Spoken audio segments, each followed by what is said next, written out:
Well, hello everybody. How are we today? I am a little bit of a charging issue right now, where I forgot to charge my microphone pack last night. It is currently 8:47, so if you are watching this as a redo, I recommend skipping ahead at least 12 minutes until the start of the row, rather than, hopefully that's not done anything to that, cool, rather than sit through this, because you get the opportunity, if you come back and re-row it, you don't have to put up with my my morning ramblings. Oh, right, so apologies for being a couple of minutes late this morning to start the party. I'd realised that I hadn't charged up my microphone pack, so I had to run back, find a little external battery charger, and hopefully that'll charge it up while before we start, so it's not going to cut out during the row. Let's hope. I have to do a little bit of a check on this. Filters. Aha. Is that better? That's better. Oh no, but I've fallen off the bottom of the screen. Okay. I shouldn't have done that in its entirety, should I? Because I've got I'm going to have to go back into there again. See in the background there's a little hint. There's a video that I have just made of that strange stacking thing in the background. Let's just do that. It doesn't matter if it's hovering in screen, does it? I don't think it does. But I need to go back into filters, crop, and then I'll undo the right. I want to undo, isn't it? There you go. That's better, isn't it? Am I still there? Oh no, I'm floating up to the top of the screen. There we go. Are we set up? I think we are. I'm in the right place. Yeah, cool. All right. I'm on a concept 2 today again. I think, to be honest, as much as I love using the WaterRower and I love using the RP3, because I've got in and run up to like a couple of the High Rocks races and things. I suppose it's 3 weeks until my next one, but because I'm going to be racing on the Concept 2, I kind of want to use this most, because there is slight kind of differences about like how you hit the catch and stuff. And so I don't want to connect, because I'm still making like the Averon videos on that machine, so I don't want to get too confused by, because I'm very easily confused by what machine I am using. Oops, I just cleared away the notification. Let's see, right, YouTube can see me. Can it hear me? Oh, it can hear me as well. All right, cool. Well, Andrew Fielden's in touch. Yay, any plans this morning? Well, I'm going to be rowing. How about you? Quite tired. Oh, crikey. 5 hours driving and 15,000 steps. I think you should just take this as a recovery row, Andrew. I don't think you should push yourself too hard. Live to fight another day, would be my thought. My plan, in case anybody cares, is I'm thinking, I can't remember what this route is, but I'm thinking of just doing what I normally do, which is the low intensity, but then I will sprint the sprints. I had a rest day yesterday, unlike, well, Andrew, you're sitting in the car for 5 hours. No, I had a rest day yesterday. I was meant to get up nice and early and go and do the park run and all that kind of jazz, but I woke up and my body was just like, I don't think you want to do that. And I'd had a bad night's sleep on Friday night, and I woke up and my Achilles was kind of, when I walked, it kind of went, hello, and just I was feeling a little bit sluggish, and I thought, just again, like I just said to Andrew, live to fight another day. As much as I could have gone out and run that 5K park run, I'd still be kind of, my big bowl of blue power that I've got would be getting drained, and the chances of injury on this Achilles, and blah, blah, blah, blah, blah. So I took a rest day. So today, my plan is therefore to do low intensity stuff, and then if, as long as my body's feeling okay, I'm going to sprint the sprints. Or sprint the sprints, let's be fair. Let's put them into scare quotes, because the sprints for me nowadays aren't really sprinty sprints. But you get what I mean. So that's what my plan is, Andrew, in case, well, you did ask, so you do care. Robert says, started looking for the live link an hour ago on my phone. I need to find it on my TV. I'm under time pressure, only 79 minutes. I'm so old. Come what may, I'll be there on Exer. All right, cool. That must have been a while ago, I'm assuming. It's okay. Solution, ask 12-year-olds. Yeah, always ask a 12-year-old. That took her less than 60 seconds. Ginger Ninja. Oh, that's you win best name. Ginger Ninja's a great name. First Exeter event, morning all. Good morning, Ginger Ninja. Yeah, that's a great name. Yeah, is that going to come from the fact you like ginger biscuits? Is it something to do with hair? Yeah, right. I'm going to get myself set up machine-wise next. So let's see. I've got, because you can see me, you can hear me. I've got to get the PM5 connected to Exer. I will turn on my watch. I need to close the studio door, but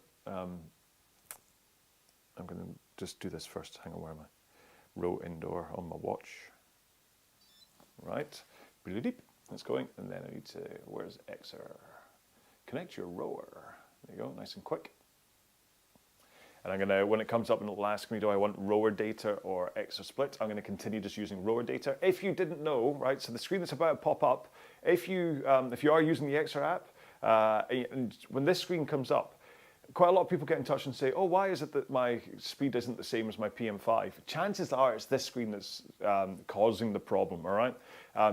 In the Xer split, we'll look at your weight, and I think it's just that. I don't know if it uses any other. Yeah, weight-based speed simulation, basically. So if you are heavier, it's going to give you like a slower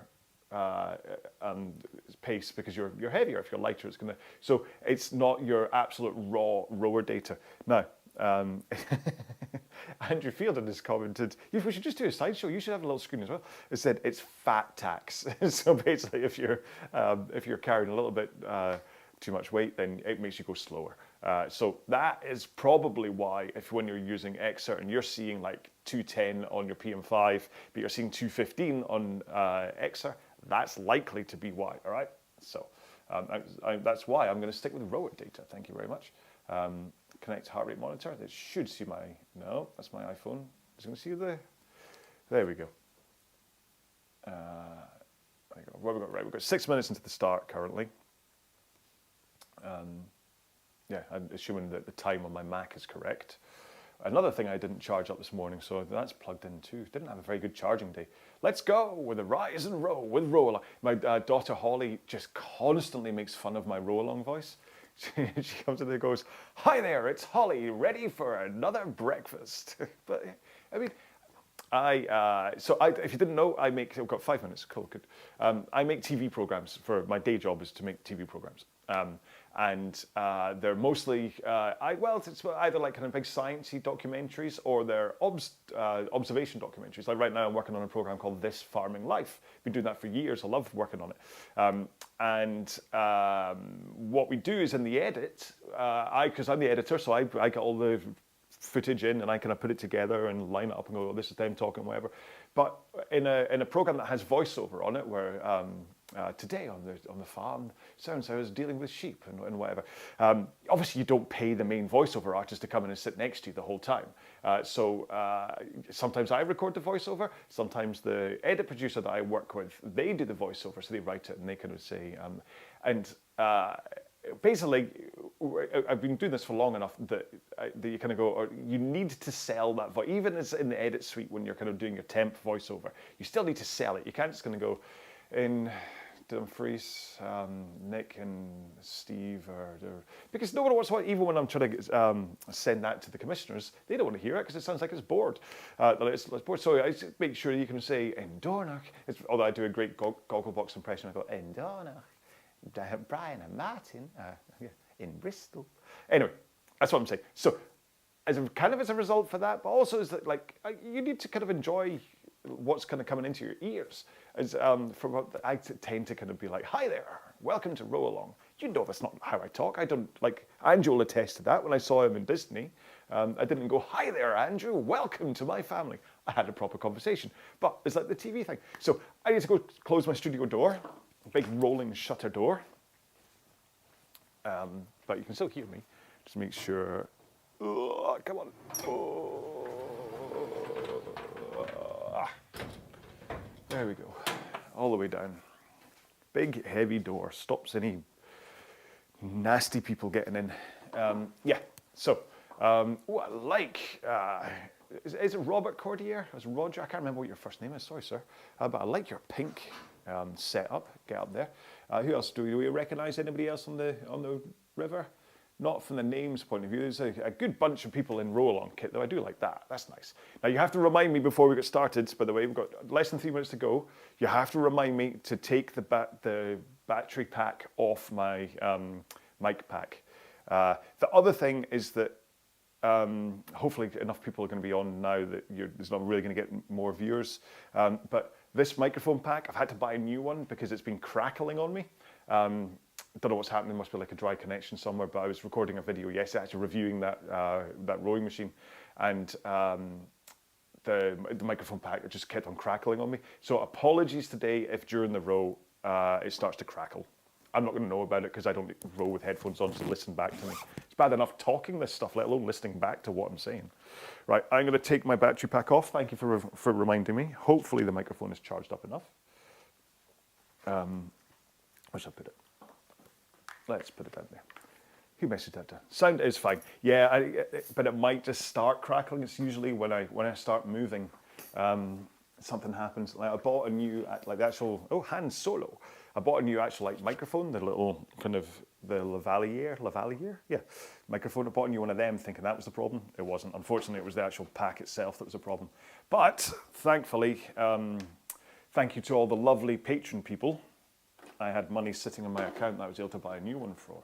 So I do really appreciate the patron people because they basically fund anytime I buy any new tech, it comes from them. So I'm going to have a quick swig of ambition. We've got 1:20 to go. Remember, that's right, minute 15 there. Yeah, there's a 4-second delay between the Exa app and YouTube. So when it comes to the countdown for the start of the row, please look at the Exa app. Don't look at me because you'll be 4 seconds late. Oh, sorry, that was a bit of a slurpy one. You didn't need to hear that, did you? Okay, right, I'm going to move my phone off, so no messaging me mid-row. Please, Andrew. Good luck, everybody, for the row. Remember, I'm just going to do this nice and slow. You can do this exactly how you want. If you want to do this as a 30-minute time trial, please do. If you want to do it ups and downs, like breaking into 3-minute chunks, please do. 1-minute chunks, please do. You can even do, what's great is if you do 2 minutes, low intensity, 20 strokes a minute, and then you do 1 minute at 22, 1 at 24, 26, 28, 30, and then go back down to that 2 again and just keep on climbing up that ladder. That's a great row. Actually, I recorded that one on Thursday, I think, Wednesday or Thursday, as there's the last row in the Time to Fly series. So you'll see that one popping up in about a month's time on the main YouTube channel. But we're going to get rowing. Oh, I almost missed the start. So 10 seconds to go. And then we're going to get into today's Rise and Row with RowAlong. Hi there, welcome. Okay, 4, 3, 2, 1, let's go. Right. Oh, see what that first stroke's like. Yes, so it's always interesting shifting machines. So, like I said, I made a video yesterday reviewing this folding WaterRower from Kingsmith. And I mean, I have to watch the video to get the full review, but one of the main things from it is that there's just way too much resistance to it. Most of these, like other alternate machines, the problem is not enough resistance. But on this foldable one, even with the water, like it goes from, what was it, minimum to 11 litres. So 6 to 11 of water you can put in the tank. And I had it was 7 litres. And it was tougher to row than a Concept 2 set to maximum. So, and I mean, I wouldn't mind that if I had that machine with all the water in, but when it was down at minimum. Anyway, the point of telling that story is that it then means that this machine now feels really light, and I'm kind of missing the catch quite a lot because I was having to really plow into the previous one. So I just got distracted by whatever name that is in the distance. It's like, don't you know who I am? Is that what it is? The Road Warrior. Instead of Road Warrior, very nice. But I'm not doing this sprint, it's too soon. Herein lies danger if you go for a sprint this soon, unless you're properly warmed up. And as being I don't warm up before we start, my body's not quite ready for it. Apologies if you're expecting me to.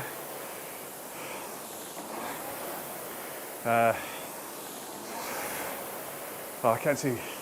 Still trying to look at that name in the distance. It must be Don't You Know Who I Am. Anyway,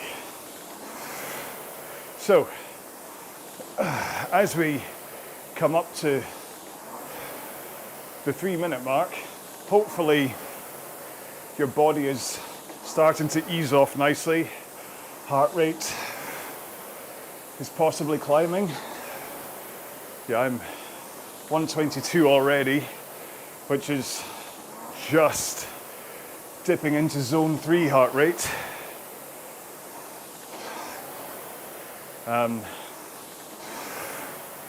We can start to think about technique. Make sure that we are rowing today's session with the best of intentions. And in fact, actually, we've got a story about this, but let's go through the technique stuff first. I'll try and be quicker today. I think I was like 15 minutes last week. So let's just take this as a refresher course rather than a in-depth. But then it is me, chances are it'll just become in-depth anyway.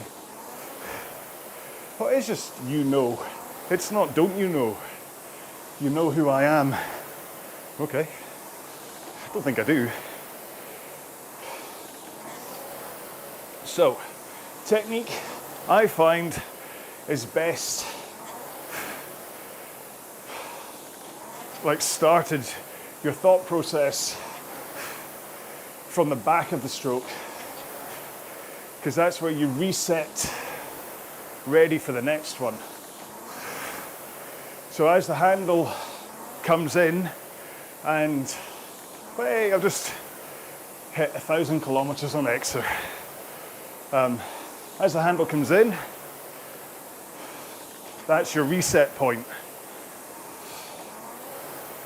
And so what I want you to do is let the handle, is like relax and let the handle come away from your body at the pace you pulled it in at. So you're not holding the handle against your chest. I know that there is a drill, one of the pick drills and things where you hold the handle to analyze your position, but we're rowing right now. We're not doing drills. And so the handle comes away, and then the momentum and the movement of the handle is what triggers your upper body to sit up and forwards. Okay? So you reset posture, tilt forwards. Let's just think about that, because we are coming into another sprint, I think. So, handle away, up onto your sit bones, tilt forwards, and arms will be nice and straight by the point, or by the time you hit that forwards tilt. Handle, rock. So, arms, posture, rock. And the posture is important because it stops you just curling and rounding forwards. Okay, what is this sprint coming up? There's a little, or is this just one lap? Can't remember. Let's find out in a sec. Yeah, I think it's just one lap. It was just quite a short lap course then. Okay, so that means that we'll have, in around about 2 minutes time then, we'll have that sprint again. I've just noticed, I haven't seen Mr. Fielden. I wonder if he got started. Anyway, so, arms away, posture, tilt forwards. And all of that happens before you bend your knees.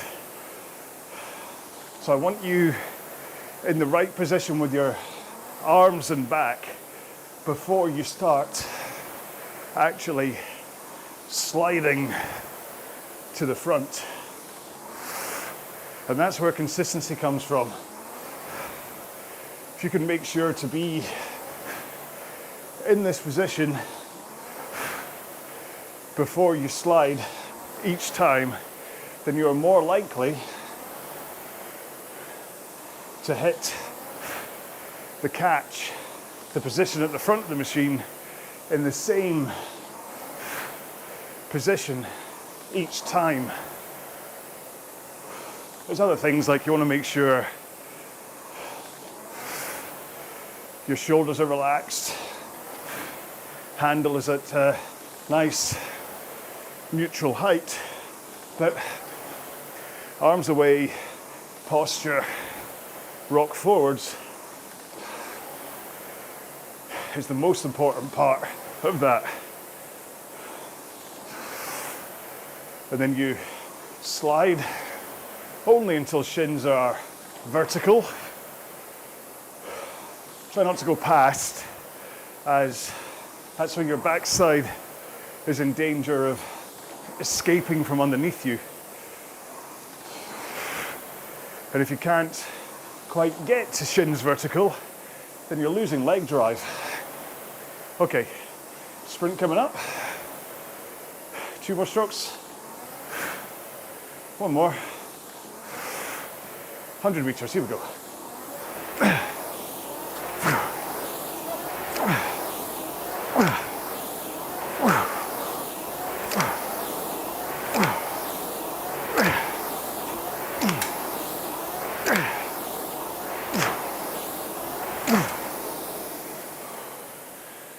Oh. 18, yeah, I'll do. A couple of recovery strokes.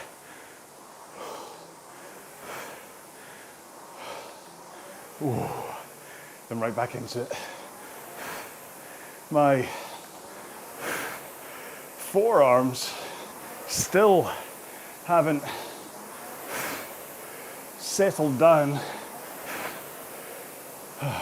after the high rock sin that I did 2 weeks ago. When I was doing the sandbag lunges, the way they had, or their design of sandbags, meant I was putting a lot of pressure through my forearms, and it's kind of left me with tennis elbow, well, across the forearm anyway, in both arms. And I could really feel it then on those sprints, which tells me I was possibly pulling more than I was pushing with my legs. Yeah, so back to the old technique. Roll in, shins vertical, arms straight, forwards tilt, head, eyes looking straight forwards. The great thing about concept 2 is that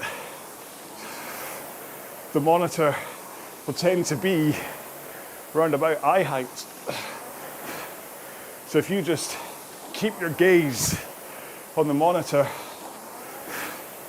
at all times, then your eye line, your chin level should be in the right position. And then push the machine away from you. Don't think about pulling on the handle. Think about pushing the machine away while keeping your arms straight and that forwards tilt. And that's how the leg power flows first, and then you can add in your backswing and your arm pull. And that's the most efficient way to get power into your stroke, is legs, body, arms. If you pull early, especially at these lower stroke rates and intensities, you disengage your legs in favor of upper body.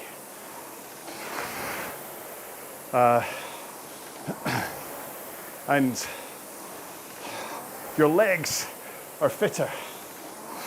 So although, as I just demonstrated, you can row relatively fast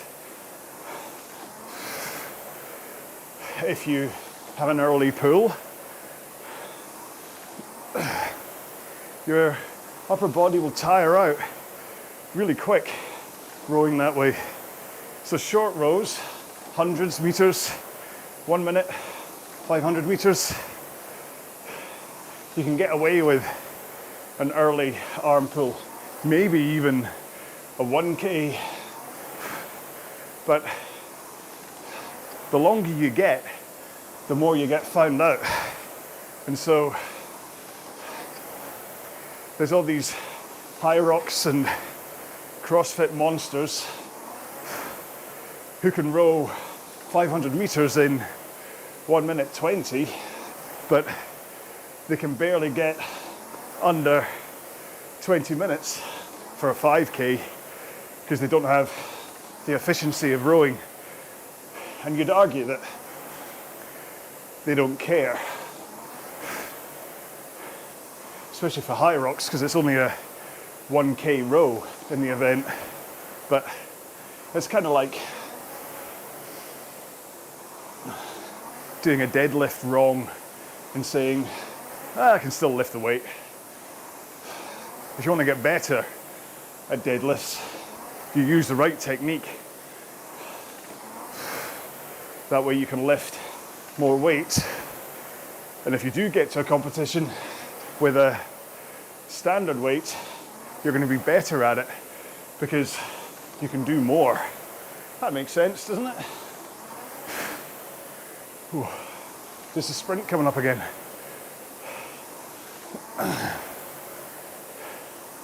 Go for it again. My legs are still a little bit zingy after the last one, to be honest.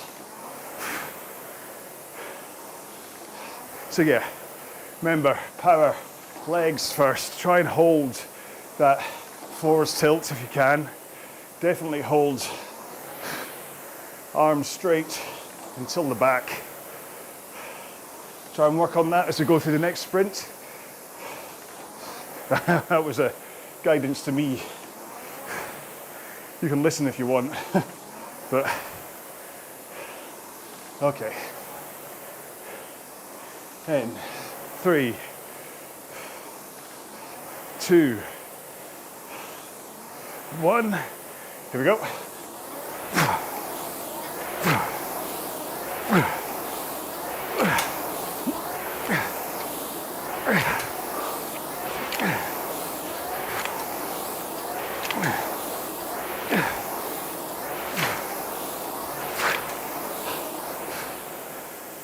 Oh. Tiny bit slower, about 1/10 of a second slower than last time.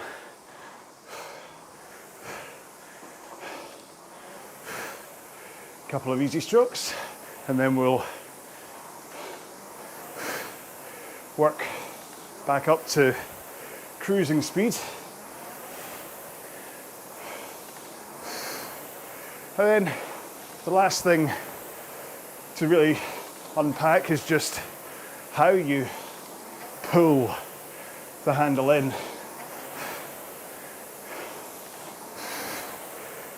Ideally, the handle should finish at sternum height. So a straight line from the front of the machine through to your sternum. Try to keep wrists flat as you do so. I have a bad habit of dropping my elbows and therefore having a slight kind of upward angle to my forearms, and I have to kind of bend my wrists down a little bit to counteract that. You can kind of get around that with a bigger flare. Yeah, so I'm flaring my elbows out now. They're still coming through my sides, but they're also going outwards. And there's a fine line, because if you go too wide with the elbows, you start to use your shoulders, your delts, instead of your lats. And your lats are bigger, more powerful. But the most important thing here is handle to sternum height, and you're not kind of flicking the handle down. I see people turning it in. Turn at the back. And the wrists kind of just doing something odd. That just disengages that final power. It's TT, hi there. You lose that final squeeze, the powerful finish, as your shoulder blades crush a tin can between them. And that's important, not just for power, but also because it creates the elastic tension in your back that helps to rebound the handle away from your chest again to start the next stroke. Handle away, posture reset, forwards tilt. And all of that should mean that you don't have to stop yourself by tugging on the foot straps or pull yourself forwards with the foot straps, because you're using your body's momentum to carry towards the front of the machine, and you're putting in all of your power and momentum for the drive to the machine, because you're going legs, body, arms. You're not wasting momentum that you have to then soak up by tugging on the straps. So I know that then meant 17 minutes worth of technique chat, but we had a couple of sprints in there. I was talking about other things, I hope. But there is a good reason that every workout I do, at one point I'll talk technique, whether it's in depth or just a reminder, or whether I repeat it throughout the workout. The reason is, it's just so important. And so, this is what I was going to say, what I was reminded of. I got a kind of two-handed email from someone that said, really enjoy your workouts, great company, but I do wish sometimes you would not talk about technique as much. It's fair enough. But then, second half of that message went on to say, do you have any advice for me? I want to be able to row a faster 5K. And apart from saying, did you know I'm running a 5K plan right now? I said, you do realize the irony of this message. Anyway, 2 more strokes and we're going to sprint. 1 more. You ready? Let's go. Now I'm going to try this time to not over compress.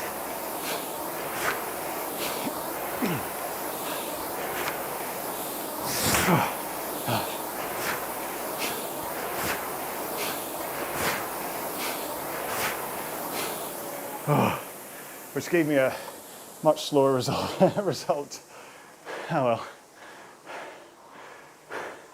Back into chug-along pace. Maybe I should have called the channel Chug-along. Yeah, so they're like,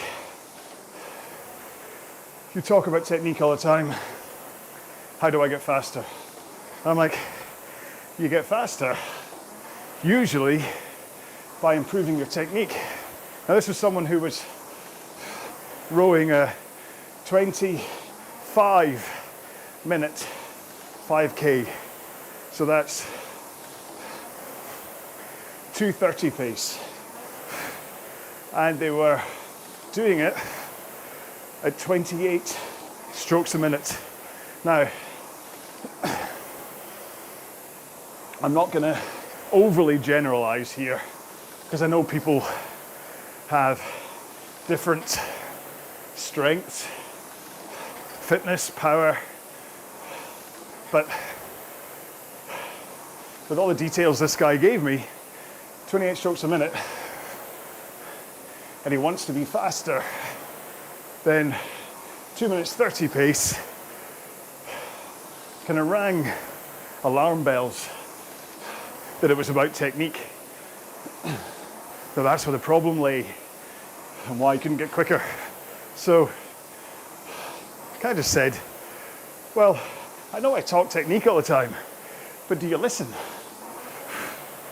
Do you, when I say keep your arms straight as you push your legs into the machine, do you do that? And kind of asked other questions as well, but he replied saying no. He said, yeah, I hear you talk technique, but I don't really pay attention. That's why I want you to not talk about it. And I'm like, come on, man. That's not right. I'm literally telling you, without seeing you, the things you need to do to at least give yourself the technique foundation to build upon, to allow everything else to fall into place. And so he sent me a video, and there he was, leaning backwards the whole time, pulling early from the front, like this. And I just said, listen,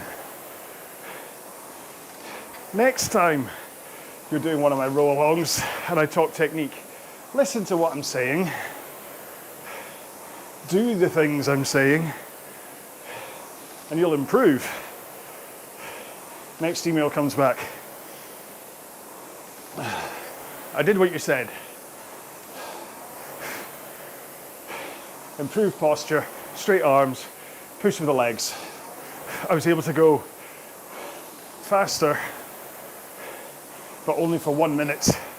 And then I had to go back to my previous technique because I was too tired. And I'm like, no. What row did you do? He said, I went for one of your top tier, high intensity ones. I'm like, oh, come on, man. I say this all the time. Use the low intensity workouts to work on technique. Concentrate on it. Kind of grind in a better technique so that when you do get to the tough stuff, it's all in there as your brain telling your muscles what to do without you having to think. Try not to say muscle memory because your muscles don't remember anything. It's your brain. So this chat is ongoing, but it's definitely, I had another message once from someone saying, can you give me the 20% I need to work on in order to improve the other 80%? And I'm like, what book have you been reading? But I said, the 20% is technique, technique, technique. Say that 20 times. Because just tightening up technique, making sure you're pushing from your legs, hanging off the handle, that instantly changes the physicality of how you row and will make you stronger without you needing to push any harder, just because you've changed how you're rowing.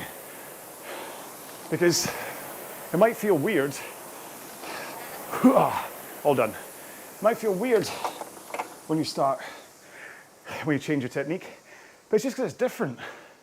It's not wrong, it's different. It's like, I don't know, when you learn to ride a bike or you learn to drive a car. And it's tough at first because you've never done it before. You need to learn how to do it. You don't go, oh well, this bike riding stuff isn't for me after you fall off a couple of times. Maybe you do. You understand that this is something that you have to work at, get the knack for the technique, and then you can do it. And for all of us who are able to ride a bike, you'll know. Maybe you did climb on a bike the very first day and off you go riding a 100 mile ride. But most people start off on a balance bike or something, or a small bike. I was on a tiny little pedal bike when I learned to ride when I was about 4, I think. Had a tiny little bike, tiny little pedals, and I remember getting it right, learning what to do. And where we lived in Norwich, in fact, you could look it up if you want to on Google Maps, Lloyd Road in Norwich. You'll see, or at least when I was there, there's like a block that kind of went round. And I remember when I kind of got it right, how to ride a bike, and firing down the hill and kind of back up. That's all I did, just went round. And that's when I learned that as you go round a corner, if you're leaning into the left, you make sure that your left pedal is up rather than down, because as I went around the corner, the left pedal was down. I tilted the pedal, caught the road, off comes John flying onto the ground. No helmet back then as well. Ooh, naughty John. That could have been a disaster. Anyway, so yeah, you get what I'm saying. If it feels strange when you change something, then, especially if you're changing it to something that is actually the right thing to do, then just because it feels strange doesn't mean that it's wrong, all right? What it means is that it's just something that you've not done before, so work at it. There we go. Right, so Matthew Isaac, hey, you're here today. He says, cheers, John. Cheers, Matthew Isaac. Nice to hear from you again. I'm just going to say thanks to everyone, because it's always nice and polite to say thank you. Right, error sending message. Oh, all right. Why? All right, apparently I'm not going to say thanks to everybody because it's not going. There we go, so there's our half-hour row, lots of fun. I mean, the sprints definitely do add in exactly what they're meant to. Okay, that was a nice low-intensity row. In fact, if we go to the open report, there you go, that isn't that. Look at that for a graph. Although there should have been another sprint, around about here, and we were coming up on the next one, we just missed it. or I just missed it. Yeah, so you can see the quality of my sprinting definitely went downhill. What was that? 127.2 was my max on that, and then 129. So pace you can see is pretty much, yep, that's all right. But if I go into heart rate, this thing's always going to follow me around, isn't it? You can see that actually the sprints didn't have, well, there is a bump. So it's a little bit of a delayed bump. I'm assuming that's the bump after that sprint, that's the bump after that sprint, that's the bump after that sprint. But heart did then settle down. No idea what happened here, where it suddenly skied up.